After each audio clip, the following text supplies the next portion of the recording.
क्या आपने सोचा है कि रूस और भारत के रिश्तों में अचानक से इतनी गर्मजोशी क्यों देखने को मिल रही है? भारत और रूस के बीच पुराने दोस्ती के रिश्ते सबको पता है, लेकिन हाल के सालों में इस रिश्ते में थोड़ी ठंडक आ गई थी।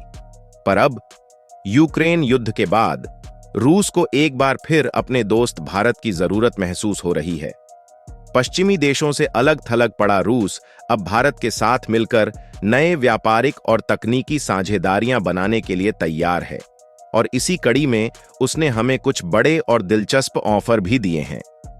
रूस ने हाल ही में भारत को एक शानदार प्रस्ताव दिया है, भारत में सिविलियन प्लेन बनाने का ऑफर। हम सब जानते हैं कि भारत अपनी मेड इन इंडिया नीति को बढ़ावा देने के लिए लगातार कोशिश कर रहा है कि अंतर्राष्ट्रीय विमान निर्माता कंपनियां भारत में अपना मैन्युफैक्चरिंग प्लांट स्थापित करें, लेकिन अब तक अमेरिका की बोइंग और यूरोप की एयरबस जैसी कंपनियां इसके लिए तैयार नहीं हुई। इसका कारण ये है कि बोइंग और एयरबस का इस इंडस्ट्री पर लगभग 80 से 90% का कब्जा है, और वो भारत में आकर इस तरह की साझेदारी करने में संकोच कर रहे हैं। लेकिन अब जब रूस ने भारत को विमान निर्माण का ऑफर दिया है, तो यह हमारे लिए एक बड़ा अवसर हो सकता है। अगर भारत की कोई एयरलाइन कंपनी रूस को 200 प्लेन का ऑर्डर दे देती है, तो रूस उन विमानों को भारत में ही बनाने के लिए तैयार है।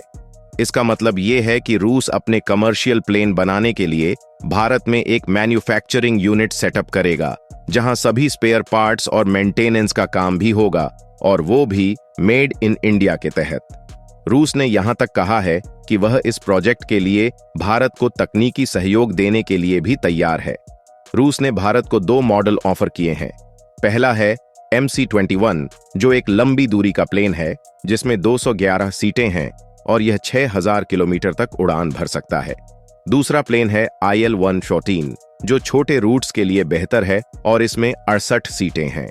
रूस का कहना है कि वह भारत को यह दोनों मॉडल्स भारत में ही बनाने का मौका देगा, और इससे भारत के विमानन उद्योग में एक बड़ा बदलाव आ सकता है। लेकिन ये सब इतना आसान भी नहीं है। असल में भारत की कई एयरलाइन कंपनियां केवल घरेलू नहीं बल्कि अंतर्राष्ट्रीय स्तर पर भी ऑपरेट करती हैं।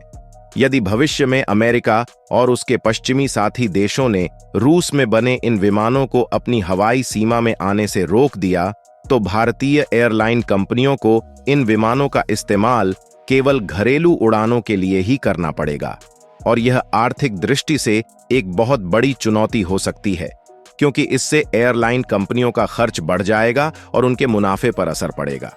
शायद यही कारण है कि अब तक भारतीय एयरलाइन कंपनियों ने इस ऑफर को लेकर खास उत्साह नहीं दिखाया है। तो इसका हल क्या हो सकता है? विशेषज्ञों का मानना है कि यदि रूस और भारत इस प्रोजेक्ट को एक जॉइंट वेंचर के तौर पर चलाते हैं, तो इससे स्थिति बेहतर हो सकती है।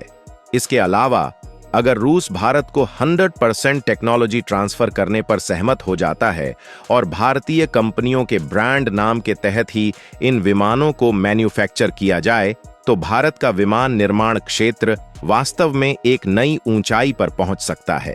लेकिन ये सब शर्तें रूस के लिए भी आसान नहीं हैं, क्योंकि वह अपनी तकनीक को पूरी तरह से ट्रांसफर करने के लिए राजी नहीं हो सकता।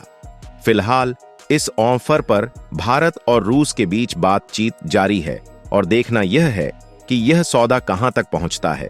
यदि यह डील सफल होती है, तो भारत को विमान निर्माण में आत्मनिर्भर बनने का एक बड़ा मौका मिल सकता है, जो भारतीय अर्थव्यवस्था के लिए बहुत ही लाभकारी सिद्ध हो सकता है। तो दोस्तों, आपको क्या लगता है? क्या भारत और रूस के बीच यह सौदा होना चाहिए? क्या हमें रूस के साथ मिलकर अपना खुद का विमानन उद्योग खड़ा करना चाहिए? अपने विचार हमारे साथ कमेंट में जरूर शेयर कीजिए, और अगर आपको यह वीडियो पसंद आया हो तो हमारे चैनल को सब्सक्राइब करना ना भूलें। हमें ऐसे ही समर्थन देते रहें, और हम आपके लिए लाते रहेंगे ऐसे ही और भी रोचक वीडियो। धन्यवाद, और फिर मिलते हैं अगले वीडियो में।